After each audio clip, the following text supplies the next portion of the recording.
السلام علیکم ورحمۃ اللہ وبرکاتہ۔ لباس کی اہمیت، معاشرتی وقار اور گھر کا تصور۔ میرے پیارے مسلمان بھائیوں اور بہنوں، آج مجھے جس موضوع پر لب کشائی کا موقع ملا ہے وہ انسانی تہذیب کی بنیاد ہے۔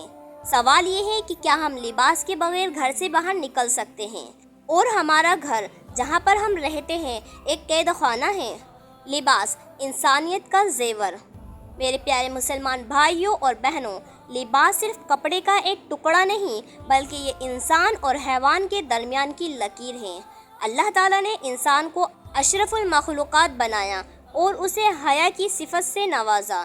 لباس ہماری روح کی پاکیزگی اور جسم کی حفاظت کا ضامن ہے۔ بغیر لباس کے باہر نکلنا نہ صرف اخلاقی گراوٹ ہے بلکہ یہ انسانی شرف کی توہین ہے۔ لباس ہمیں موسم کی سختیوں سے بھی بچاتا ہے اور ہمارے معاشرے میں ہمیں ایک پہچان اور عزت عطا کرتا ہے۔ ایک مہذب انسان کبھی بھی اپنی حیا کا سودا نہیں کر سکتا کیونکہ حیا ایمان کا حصہ ہے۔ اب آتے ہیں دوسرے اہم نقطے کی طرف۔ کچھ لوگ سمجھتے ہیں کہ گھر کی دیواریں ہمیں قید کر دیتی ہیں، لیکن حقیقت اس کے برعکس ہے۔ تحفظ کا نام گھر ہے۔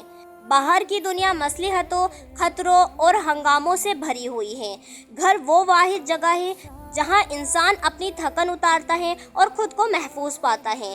آزادی کا اصل مفہوم قید خانہ وہ ہوتا ہے جہاں آپ کی مرضی نہ چلے۔ گھر میں آپ اپنی مرضی کے مالک ہوتے ہیں، اپنے اپنوں کے ساتھ ہوتے ہیں۔ یہ وہ مرکز ہے جہاں سے آپ کی تربیت ہوتی ہے تاکہ آپ باہر کی دنیا کو فتح کر سکیں۔ روح کا سکون، گھر وہ حصار ہے جو ہمیں برائیوں اور آوارگی سے بچاتا ہے۔